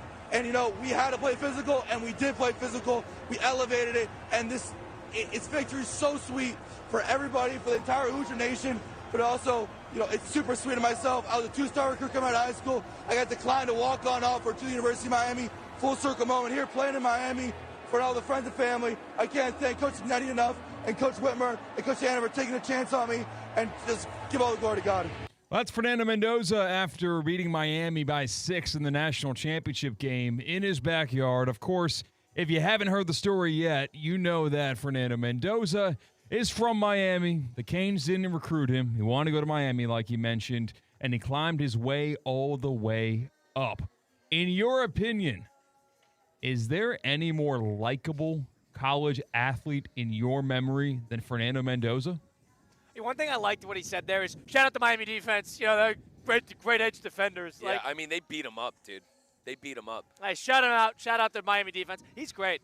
He's great. Hopefully Vegas, Sin City does not hurt him. That's they'll ruin him. No. They'll ruin him. Nope. Let's hope that he is able to. The one thing about him is he'll stay focused. He'll stay on task. Playing in Vegas is not going to bother him. Let's hope that Brady spends a couple days away from St. Bart's on the billionaire's boats and instead spends a couple extra days in the facility working with Fernando Mendoza. That's all you can The hope for. only Michigan man that I'll say this about, dude, Brady's our guy. Brady's our guy? He's our guy? He's our guy. You like Brady? Dude, he lives the best life ever. Tom lives the best life ever. He's not a great front office guy. He's our guy. Anyway, Tim Tebow, Christian. It's about the only one I could think of. Tim Tebow. Good answer. I think Tebow, but you are right. Other than that, unless you are a miserable you-know-what like Mike Rizzo, you love Fernando Mendoza. Absolutely. It's hard not to cheer for him. I had, like I said, I had the game up. We were at the game, but I had the game up on my YouTube TV on my laptop in the press box. They kept flashing to his mom. It's a great story there. His dad, who's a surgeon in Miami, his mom's battling an illness. She was there. Yeah, she's got MS. It really, that kid is a class act. He's a child of God, and it's hard not to root for him. Like I said, unless you're a miserable, you know what, like Mike Rizzo. Number 2, please. Well, let's flip to the less happy component of the situation. The Miami Hurricanes were on the flip side of things. From the 10 seed to the national championship, just coming up a little bit short. Why did Miami lose the national championship game? Why? They lost because, in my opinion, their offense did not keep up with the pace it needed to be. I think they dug themselves in a little bit of a hole going down 10-0 in that first half. I think you're having to play from behind. I think it requires a little bit more perfection from an offense that hasn't been perfect by any stretch all year long. I think they needed a little something. They needed 3 points. They needed a stolen drive. They needed something in that first half to make the game a little bit more attainable. I know they had it towards the end, but you can't have one of your first opportunities to take a lead in the entire game to be the final drive of the game. They had, 2 drives, maybe 3 with a chance to take a lead in that second half. That's not. You need more than that. You need to play the odds game at that point. So I think the offense put them in a tough spot throughout that first half. 2 plays. Block punt sunk their ship. Fernando Mendoza, 4th and 4 in the red zone, rushing for a touchdown. Those 2 plays. That was the difference in the game to me. Give Miami credit. To Colin's point, they had a chance to win the ball game down 6. The false start, a crucial false start for Indiana, which turned into a 3rd and 5 that they didn't get. 6 settled for 3, 26-21. Miami getting the ball back with a chance to tie. Beck ends the game with an interception. The 2 plays I look at, though, that changed the trajectory completely of the game. 10-7, Miami punting the ball, block punt, and then the 4th and 4, Cignetti lines up a field goal, calls timeout. It's his 2nd timeout he used of the half at the 9-minute mark. Marches the offense back out. Mendoza does Mendoza magic. Touchdown. Really thought Indiana had the game after that. Yeah, their 3rd and 4th down conversions were just backbreakers, flawless for the Indiana Hoosiers offense. Good plays, too. All good play calls. You know what? I mean, outside of a few, I mean, they all really worked. It was the really sideline. They were hitting the sideline to Surratt all night. Back shoulder throws. They had a couple good rollouts to Omar Cooper. I mean, they really did a great job in terms of play calling, situational football. Agreed. Very impressed. Number 3. Let's stay with the Miami Hurricanes, where there was a couple of nuggets of news regarding their quarterback situation. Their backup quarterback, Emory Williams, who is kind of the fail-safe in case they couldn't nab somebody from the portal, well, is entering the transfer portal. And Darian Mensah from Duke, ACC champion, who at the last second, even though he already recommitted to Duke this offseason, entered the transfer portal. Well, Duke is suing Mensah because he allegedly signed a multi-year NIL deal, and, well, he's skipping town. In a broad scope, do you think that this Miami Hurricane method of 1-year leases on these quarterbacks out of the portal is sustainable when you connect it with having a Heisman guy like Cam Ward last year, Carson Beck maybe being a limitation for Miami this year, and they're taking one more swing at the plate if this Mensah deal gets done? I definitely think, and not only do I think it's the right move, I think it's the only move. Let's just think about history's sake. We talked about it before. Trinidad Chambliss, who I know worked out because, almost fortunately worked out, was a 1-year rental. Riley Leonard was a 1-year rental. Will Howard was a 1-year rental. Fernando Mendoza was a 1-year rental. You got to get a finished product. You want to play the game of experimenting and getting the guy to grow through the system, fine. But you have to deal with a couple of years where you're going to deal with the growing pains of this quarterback. And they don't want to deal with that. They want to put together a developed roster. They want to play young, talented, skilled position players all over the field except for that position. That position, if you're the top of the line team trying to win a title, you're going to want an experienced player that is ready to take you over the top. You do not want somebody that you're going to have to, survive through the aches and pains of getting better when you could just buy them when they're already not a finished product, but ready to take that next step. Christian, I'm going to go a different route here because you said something that's interesting. One of their last dude, this is the only option. Or did Colin say? I'm looking at the quarterbacks who are in the portal and have a chance still to sign. So remember, the portal closed January 17th. If you weren't in the portal, you can't get in. But for all the players that are in that got in before the deadline, they could still sign with teams. Boys, there is no top-end talent left at the quarterback position. None. If this Mensah thing doesn't go through, I don't know what the hell they're going to do. Who are they going to get?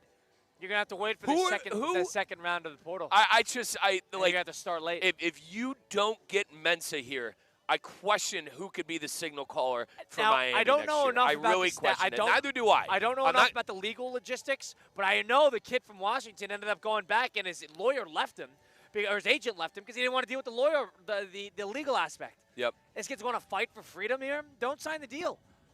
I mean, in my opinion, I think Duke has every right to sue the kid. They got every right.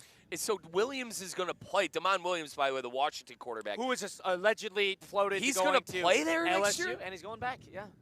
It's just. And that was because of along the lines of they didn't want to deal with the legal trouble. Yeah. You think this Duke kid wants to do the same? Is he going to fight in court? When? Why would he? This Hang court on. case not going to happen next week. Let me ask you this. Damon Williams wanted to leave to go to LSU. LSU signed Sam Levitt. So you're going to fight in court. After Damon, you're going to fight in court to go to LSU, who already has a quarterback. Well, I remember this was before, but yes, I understand. Don't get it. Tricky spot. I don't know, and if I'm Duke, I don't blame Duke. Are you kidding me? We signed a 2-year deal, NIL contract. I got no way to uphold it, but I got every reason to hold their NIL Miami? rights. How about Miami? Miami, the only reason they got in was because Duke won. And the only reason they went after the kid is because they were desperate. But Duke, how about Duke and Miami are intertwined right now? Duke won, which forced Virginia not to get in and was a big reason, in my opinion, why Miami was able to jump Notre Dame, because it came down to head-to-head. And now they're trying to take their quarterback. And it's also Manny Diaz over at Duke with a history with Miami. Correct. Former coach at Miami. Good add-on. I mean, geez, guys. You think they want him to go there? Absolutely not. In my opinion, Duke no has every way. right. They have every right to make this a legal absolutely. thing. Every right. They probably had pen to paper. And what I'm assuming from what the little that I've read about the situation, other than the headline on ESPN.com, it was is a that they did. Deal. Yeah, it was a 2-year deal. They did. And he's making $4 million. You know, he's not getting paid pennies. He's getting paid $4 million. Give me. I'm going to hold the sympathy from my end. My end. If you want to enter the transfer portal, enter the transfer portal. Right. You can't be dragged out. You sign a contract. Give consequences to these players for leaving after signing a contract. Make it a binding agreement.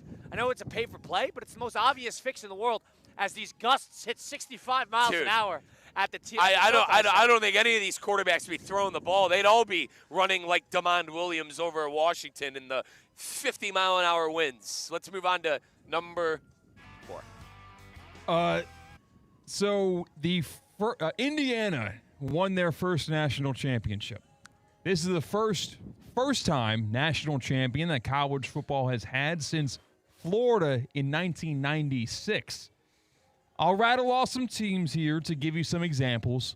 If you were to guess who is going to be the next first-time football national champion, schools you can choose from, you got Texas Tech, Oregon, South Carolina, the aforementioned Duke, Utah, Kansas, NC State, West Virginia, Wisconsin. On Wisconsin, Kyle. I'll make a bet today on who's not going to do that next. Hang on, timeout, Christian, quickly. We were. This was roughly 3:45 in the morning. Mike Rizzo and Colin Russo going through the portal and who exactly went where. Colin's excited. He will never admit it to you, so don't let him. Dude, Colin's excited for Wisconsin football next year. Colin was pumped up. I went through every single portal guy. First off, Colin indirectly goes, yeah, dude, Wisconsin did good in the portal. And you know me, went right to Wisconsin, started rattling off guys. Oh, he's good. He did this. Colin knew every single one of them. Colin is locked in on Luke Fickell and Badger football next year. I am not. That program is going to burn to the ground, and then they're going to go hire somebody else. And listen, I was telling Mike, too, if I ran Wisconsin, and I went Wisconsin grad, if I ran that school, that athletic department would be burnt to the ground and rebuilt. Well, we're going to talk to Mr. Alvarez on the next basketball coach. And obviously Greg Gard still has his job. There's no rumor. Tim Russo. There's no rumor of Greg Gard getting fired at all, for the record. To answer the question, circling back, weirdly enough, I'm going to stick with the Big Ten here. Watch Oregon break through. Maybe Oregon's due for a year where everything clicks in the right direction. You know, they spend that much money. It's going to have to work eventually. They're just going to have the perfect storm one of these years. That's all it is. It's a perfect storm. Their big game next year is in Columbus. So listen, if they're a big-time Granted, they can lose 2 games and still get to the championship. But like, what's Dante Moore going to be? But I agree. I'd have to agree with Colin. Who else are you going to take on that list? They're due. Texas Tech? Yeah, Texas Tech would be the answer to that because we're seeing what Indiana did. Team that didn't score a point at the Orange Bowl. I mean, you poor kids were at that game. What about you saw Indiana 3 years ago, so like turnarounds are possible. But they played better than TT, but I understand the point. Is Kentucky on that list? Yeah, they are. Kentucky. They're number 9, by the way, in transfer report. When Kentucky does it, don't come looking at me. So I'm hearing no takers for Virginia Tech under the new regime with James Franklin? Okay, I'm all set. You got that one. That's No, all you. Franklin, too. James is going to do a great job of getting that program back. I don't think they win, but that program will be back. All right, and that brings us to 5. the 5 at 5 brought to you by Flagler Credit Union. How about some pro football news? Yesterday, it was reported that Bob Saleh is getting his next head coaching job. Better known as Robert Saleh, but known as Bob Saleh on Russo and Rizzo. Robert Saleh, of course, is probably most famous for a failed experiment with the New York Jets as their head coach, fired midseason. Eventually went back to be a defensive coordinator with the San Francisco 49ers. The Tennessee Titans are hiring 49ers DC Robert Saleh as their next head coach, according to ESPN's Adam Schefter. Are you surprised that Saleh's getting the job this quickly after the Jets' failure, or is it the Jets being the Jets as to why things fell through there? No, I actually think it's a halfway decent hire. Listen, I'm a Bob Saleh guy. I think Bob Saleh got the short end of the stick with the Jets. It's an impossible franchise to turn around. And I also think that, I know the rumors. I don't know if it's true, but I know the rumors of him wanting to bring Mike McDaniel, who they worked together in San Francisco, bringing him would be quite the move as well. So I don't know if that's true. I don't know if that's going to happen. But I think the fact that that's a rumor, he's got to imagine there's a little substance to it. I like the hire, and I like him versus Liam Cohen twice a year in the AFC South. You need a coordinator. I'm with Colin. If you're going to bring in Saleh, you need a coordinator because, who's your quarterback? It's Cam Ward. You need someone that's going to be able to help that guy progress into, hopefully, a franchise quarterback for Titan fans' sake. And to Colin's point, a little context. Bob Saleh was the DC for the Niners last year. Liam Cohen, head coach, play caller, the grandfather of, hopefully, the future Browns head coach, Grant Udinsky. Oh, no, wait, Nope. what? But Cohen and Saleh got into a scrap after the game, and Bob Saleh famously said, "Bro, I will end your life." And now we get to see that twice a year. And what did Cohen even say to him? Because He said, keep my name out of your Bob mouth. Saleh was going up to him and apologizing. And then Cohen said, "Keep my name out of your you-know-what mouth." And Bob Saleh looked at him and said, Remember Bob "Bro, Saleh. I will end your life." Well, keep this in mind. Jacksonville, Shanahan and Bob Saleh went to the media and said Jacksonville has an elaborate sign-stealing scandal on the NFL level, which is not true. First of all, it's on the green dot, so no. And but that was what they were talking about. And so that was a big thing. And then that's what Cohen said post-game. That's what sparked that situation. This is after Jacksonville beat them, by the way, with Purdy. Hey, Christian, did Colin book Bob Saleh in that No Names Please suite he was in last night? No. Did he book Bob Saleh, Christian? I don't think that happened. He was too busy scrolling Zillow for a spot in Nashville. But I got to say, the rumors that you were alluding to, Colin, about how Robert Saleh maybe bringing Mike McDaniel with him to Tennessee, that was the pipe dream that I was going through inside of the gas station in Miami Gardens with Theo Dorsey that I wanted as a Baltimore Ravens fan. I wanted to hire Robert Saleh, and I wanted to hire Mike McDaniel as the OC to start that new era post-John Harbaugh with the Ravens. Unironically, that would have been a lot of fun. That would have been a good move by the Ravens. So now that's the second head coach hired in the cycle, right? It was first John Harbaugh going to the New York Giants, and now looks like Saleh to the Titans. There's also two more. We'll get into Halfley next for the Miami Dolphins, right. and we also have Stefanski for the Falcons. I don't know why I forgot both those guys. You're right. The 5 at 5 presented by Flagler Credit Union. Go ahead. Is it over? Number 5? That was number 5. That was right? number 5. That was number 5. Number 5. Bob Saleh. That's our guy. Yeah, we'll get Bob on one of these days. Bro, I will end your life. We're going to ask him what happened. That's going to be What the first happened? question. Bob, what happened? Bob, you threatened the guy's life. Now okay? We good? Mike Rizzo, Colin Russo, live from the SoFi Center. That's Category 3 in terms of guys, to put things in perspective. There's no way they I have. If you're watching on the YouTube stream, I have my button-down shirt on. I got my vest. I'm freezing. My partner has a T-shirt on. Colin is frozen. I'm not running frozen. on 3 hours of sleep. I'm not frozen. Frozen. running 3 hours of sleep, and now mentally distraught because the 5 guests he booked today have not showed up. I've all bailed. Oh, wait. These guys were booked for today? Yes, Oh, my Christian, God. that's the joke. I thought you were booking them for the week, and now we've got a good lexicon. No, Colin, bro. Schrager's jumping on. Hold on. Schrager's jumping on Saturday tailgate. I have no chance. Colin said, this in the car last night. He said 2 individuals might join. I get here. He goes, all right, these 2 individuals. Realistically, Colin mentioned me 4 names, and that's why I joked around and said we're booked to the gills today on Russo and Rizzo. Christian, I haven't seen a soul that he mentioned remotely in the vicinity. So it's okay, it's all right. Mike Rizzo, Colin Russo and Rizzo, take a time out here on ESPN 106.3.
Studios. This is Russo and Rizzo on ESPN 106.3. When a trophy is raised, it can feel like the season's over. But on the ESPN app, it never really is because of more than 47,000 live events plus originals, highlights, coverage from every corner of the sports world. There's always something to dive into. That's no off-season, just everything a fan needs to keep going. Always in season. Get all of ESPN all in one spot. Download the ESPN app on your TV or phone today. You get Colin, Russo, and Mike Rizzo. It's Russo and Rizzo on ESPN 106.3. If you missed any of the show, go listen back. Apple, Spotify, wherever you get your podcasts, just go to Russo and Rizzo, or go watch us live on YouTube at ESPN South Florida, or Twitter/X at ESPN West Palm. One thing that sort of got lost in the dumps yesterday with the national championship happening is not only is there news amongst the Miami Hurricanes, there's news amongst the Miami Dolphins. Jeff Hafley, the defensive coordinator for the Green Bay Packers, is going to be the next head coach of the Miami Dolphins. And Jeff Hafley was somebody who was formerly the Boston College head coach to not a lot of success. He's been the Green Bay Packer defensive coordinator for 2 years. And since then, he has turned the defense really into a vaunted unit. And he is following John Eric Sullivan, who was hired away from the Packers in the executive role to be the general manager of the Dolphins. And now it looks like the Dolphins have their plan. And their plan is we're going to be the Packers. Yeah, and you like this hire? No, not necessarily. I just and listen, Hafley, believe it or not, has ties to a lot of places. He was at Green Bay for a while. He was good at Ohio State. I just when you try to be somebody, I feel like that's an issue. I've seen it too many times with the Browns. When you try to emulate something, it goes wrong usually. Now listen, I could be dead wrong here. You know how I feel about coaches. I want a head coach and play caller. All right, it doesn't mean every coach that they don't hire that's not a head coach and play caller is a bad hire. That's my personal preference. I want a head coach play caller. I think that's what wins you football games in the National Football League in 2026. I think it's important who they get at offensive coordinator and how this is built, and also what they're going to do with Tua. Listen, that ship is sunk until you figure out what you do with Tua. You are marooned, Colin. That vessel is marooned in Miami until they figure out what the hell they're going to do with Tua. And that contract. So that's where I'm at with this team. I prefer offense, but I understand why you think this could be a good hire. I mean, let's put this into perspective. Mike McDonald's the defensive coach, and they're in the NFC Championship game. And Mike Vrabel's not a play caller either, and they're in the AFC Championship game. D'Amico Ryan's a defensive-minded head coach. They were right there. I mean, I know the quarterback situation was a nightmare. I don't think any play caller could have fixed C.J. Stroud with how he played. So I mean, I don't like the idea that anything that's not that higher is a bad hire. Like I said, I know I'm in the minority on that, but that's what I prefer. I prefer a guy who's going to run the offense and also be the commander-in-chief. And I like the likes of McVay, and I like the likes of Shanahan. I like the likes of Liam Cohen and Andy Reid. You know, and Andy Reid, obviously the OG that's been doing it for a very, very long time. But do you agree with me about the Tua stuff with the Dolphins? Yeah, like it doesn't matter who the hell they bring in a head coach at this point. You know it's a project, though. That's what I'm okay with. You know it's a project. They're not going to have the pressure to do something year 1 or 2 because it's sort of going to be like the Deshaun Watson deal where you're going to get a little bit more leash because you're in a bad contractual situation. I think this job immediately has Malik Willis written all over it. Malik Willis, who was a pending free agent, Green Bay Packer backup quarterback who has seen a lot of success when he stepped in the interim for Jordan Love and won a lot of games. Somebody who didn't have a good start to his career in Tennessee, looking for a little bit of a second start. If they're looking for a Daniel Jones, a Sam Darnold, I don't think they're going to look any further than Malik Willis. I don't think they're going to overthink this. He's not going to demand a huge contract comparatively. I think he'll demand, maybe $25 million a year, $25 to $30 million a year. I tend to agree. So he's going to demand $25 million a year. $25 million a year is probably my official guess. But outside of that, that's doable. That's doable. With Tua's contract, that is doable. You cut Tua. No. You keep him on the team, let him compete for the job? Yes. You have Malik Willis, Quinn Ewers, and Tua on the roster. And you try to trade Tua, see if somebody grabs him, fine. But if you can't trade him, and you don't cut him. No. If you can't trade him, great. Oh, my goodness, when's the parade? But if you can't trade him, you don't get rid of him. That's my personal opinion. Yeah, I wonder if Hafley will get a defensive coordinator. I wonder if he'll try calling plays as a defensive man himself. You've seen, obviously, a lot of coaches do it in the NFL. If I'm a Dolphin fan, though, I hope he goes as the CEO type. I hope that he gets a defensive coordinator who calls the plays, and obviously he's going to need an offensive coordinator. But we'll have to wait and see. I'm not an immediate fan. But you don't like the idea of them copying the Packers in some way and just ripping off pieces of that culture? Maybe. Does that ever work? Does that It ever happened work? It's happened with the Patriots a whole lot, yeah. Does that ever work? Happens with the Chiefs. Yeah, that's why, and then I understand it. I do. I understand it. You're trying to get new people in the building that have been. That's what people are trying to do with the Lions. Yeah, and that have been in successful spots, Kyle. I get the reasoning on it. I guess my scars as a football fan and my team are getting in the way a little bit, of just trying things other people do and consistently having it fail. You got to give them a chance. This isn't me not giving Halfley a chance. You got to give all new coaches a chance, to that credit. But it's just not my personal preference on where I would have went, and I still think the Tua thing is very important. The one thing I have hesitancy about this hire is he wasn't a great head coach for Boston College. And I know it's college. I know it's a terrible program. I know it's versus the NFL. But the fact that he wasn't excellent at Boston College, it makes me a little nervous in terms of the success that he will see in Miami, because that is a tough place to win. That is a team with a first-time head coach at the professional level. I don't know how I feel about it, but I do know that I'm open to taking a little bit of what has worked for the Packers, and I'm okay with that. Yeah, and the Packers have proven to be the definition of stability, the definition of, they might not have a lot of Super Bowls under their names the last 30 years, but they're a 10-win team year in and year out, and they've had a franchise quarterback for the better half of, 35, 40 years. So if you could get a little bit of that, a little bit of slice of that pie, the Dolphins haven't won a playoff game since, what? 90 what? 2000? It's been a long time. All right, the point I'm trying to make, it's been a long time since the Dolphins have won a playoff game. And, the Packers have arguably more playoff wins. I know they don't have a lot of playoff Super Bowl success outside of 2010 and that run they had with Rodgers, but they're in the playoffs year in and year out and winning games. And I know that hasn't been the case with LaFleur as of late, but it's still a team that you think of in the NFL as one of the more successful teams in the history of the league. If you were to put a betting favorite on that major offseason move for the Dolphins, would you say also Malik Willis? Probably. Why wouldn't they? They're 2 for 2. Why not go for 3 for 3? I'm gonna go a different route. I think they either trade or cut Tua. I don't think Right, but they're going to need somebody else. Right. But I think that's the bigger story, is that Tua isn't going to be on the roster. I don't think that Tua being there or not will change that decision.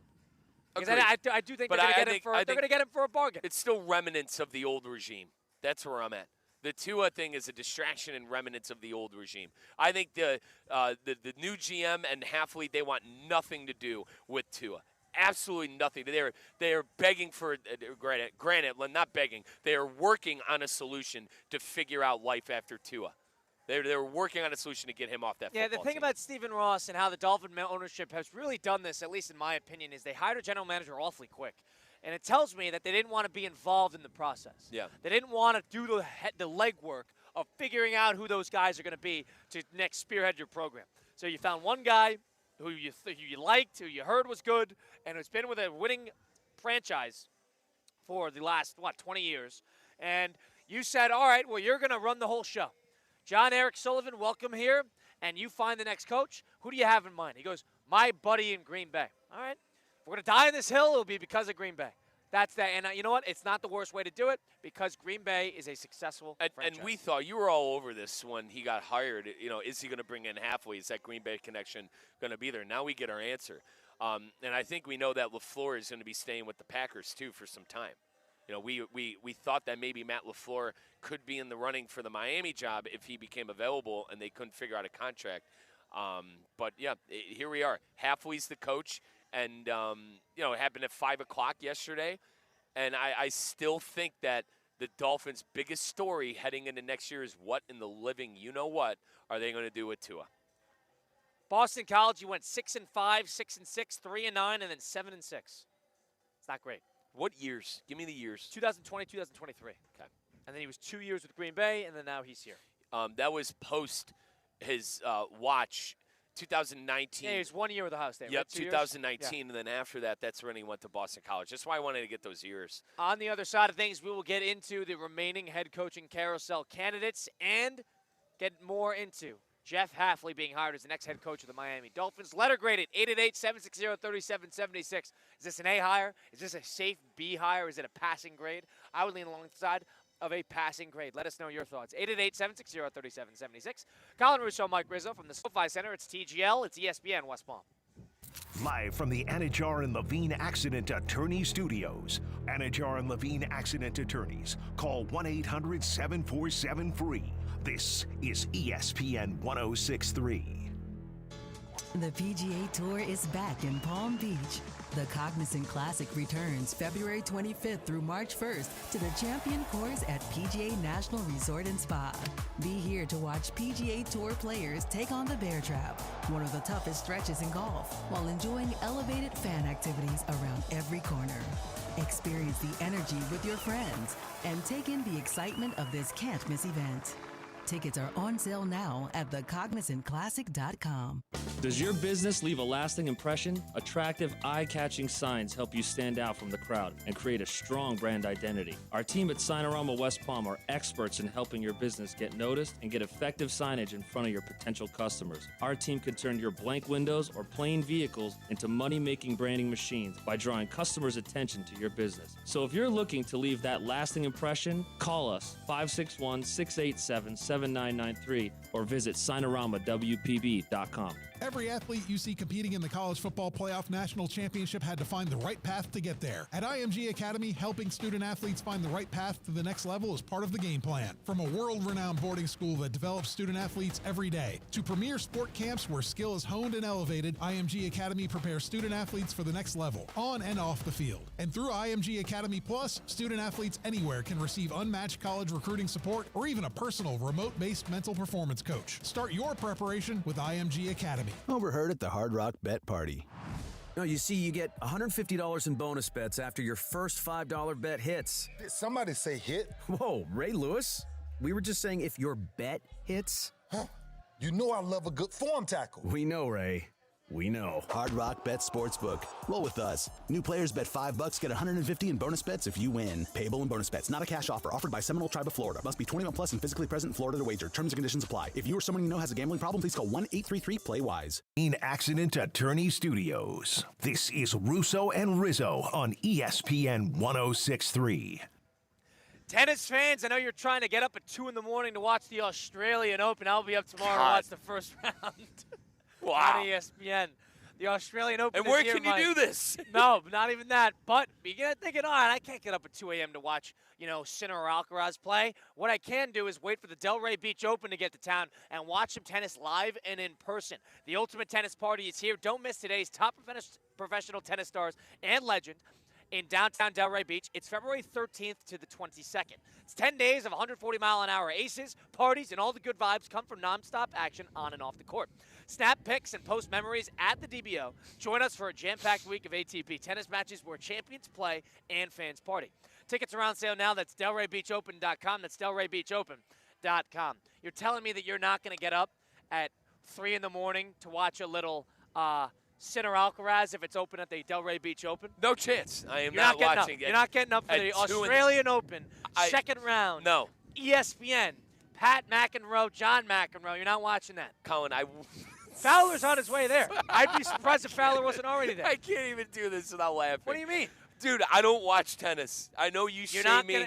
You shame me. I think that's a disgrace. I shame you for not watching football, world football. You shame me for watching tennis. I think you should Fair turn play. into the Australian Fair Open. play. Mike, I'm not.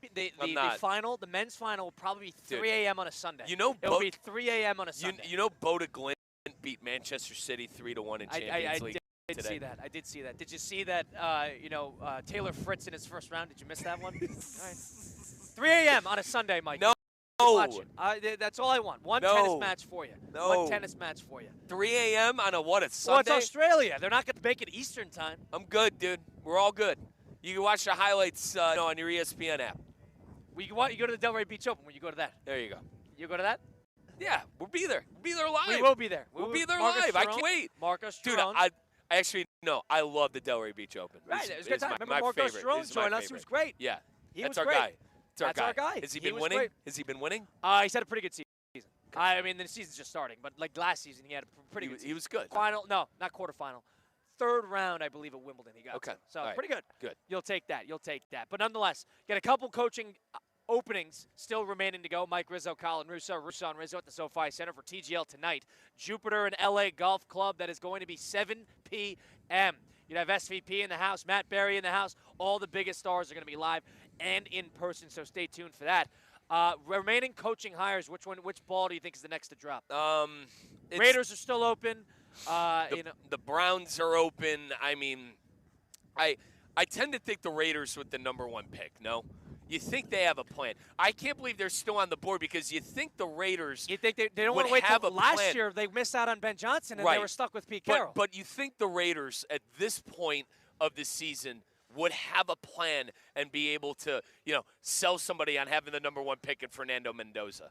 I mean, Mendoza is I hope the Raiders don't ruin him, but Colin, he's a tall guy. You saw last night how maneuverable he is in the pocket as well. Yeah, I agree. What are you waiting for? You waited too long last year. You have a general manager in place. What are you waiting for? Yeah, I just go get one of the top guys available. I completely agree with you. I like to think that the Raiders figure it out. I wish you're not going to like this. And dude, the Browns are getting Udinsky. I listened to Tony Grossi today. And he said the favorite was Grant Udinsky with the Browns. Grossi was also telling us that John Harbaugh was hell-bent on choosing his own general manager. That too.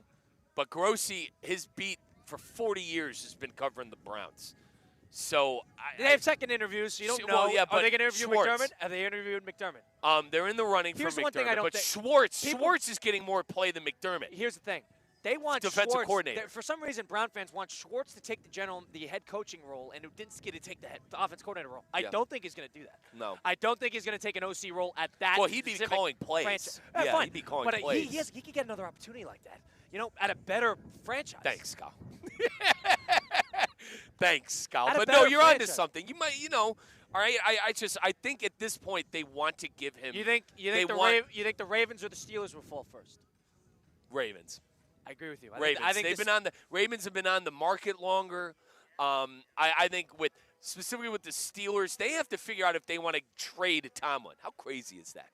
They have to figure out if they want to trade You haven't heard Mike a Tomlin. peep about it. That's the one thing I don't like. Yeah, they need to figure out if they want to trade Mike Tomlin and company. So, which is out of this world. But Tomlin could fetch a pretty good draft pick and maybe even a couple of players too if they do decide to get rid of him. But yeah, I mean the Raiders job. To bring things back full circle, the Raider job is probably the one where you go first round pick. Tom Brady low key running the show there with the GM Spytech. I think the Raiders would probably be my ultimate info. I don't know what the Raiders are waiting for. Last year they missed out on Ben Johnson and you were stuck with Pete Carroll. That didn't even last 365 days.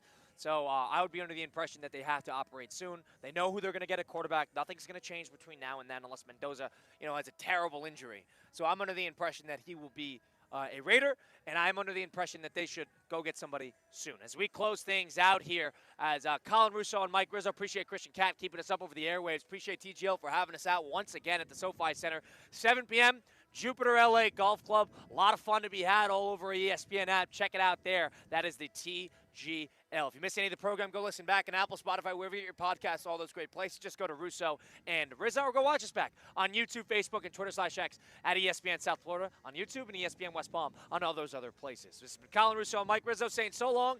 We'll see you next time. It's been Russo and Rizzo on ESPN 106.3.